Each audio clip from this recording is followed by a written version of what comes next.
Fareed Zakaria, GPS, CNN Sunday morning 10 Eastern and Pacific. Now for our What in the World segment. If you thought the Earth could perhaps breathe a little easier last week after BP finally got its massive leak under control, think again. While crude oil might no longer have been flooding into the Gulf of Mexico, chances are quite good that at that very moment oil was spilling on the other side of the Atlantic Ocean. Oil spills occur in Nigeria just about every day, literally, over 300 spills every year. And we're not talking about small spills.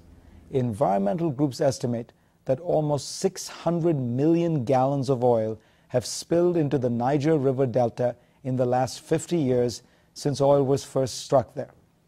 Now I want you to think for a minute. Before the BP oil spill, what was the biggest oil spill you'd ever heard of? I'm guessing that what comes to your mind was the Exxon Valdez. Well, Amnesty International estimates that the equivalent of an Exxon Valdez-size oil spill has occurred in the Niger Delta every year for the last 50 years. And much of that spilled oil has never been cleaned up, leaving undrinkable water and dying wildlife in its wake. Now, BP has set up a $20 billion compensation fund for fishermen and others affected in the Gulf of Mexico, but there are no comparable funds in Nigeria.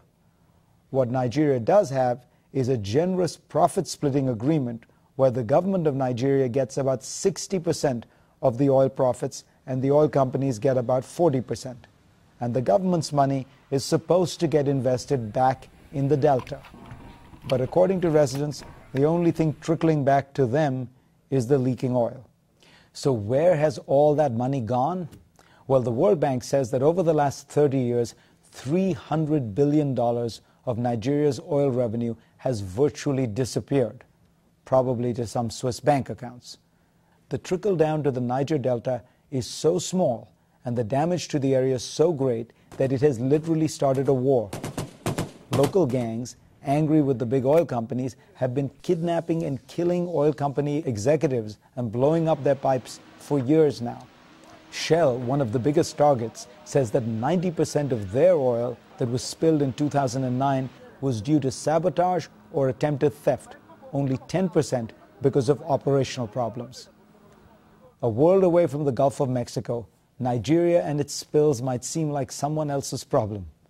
But keep in mind, nearly half of Nigeria's daily oil production goes to the United States.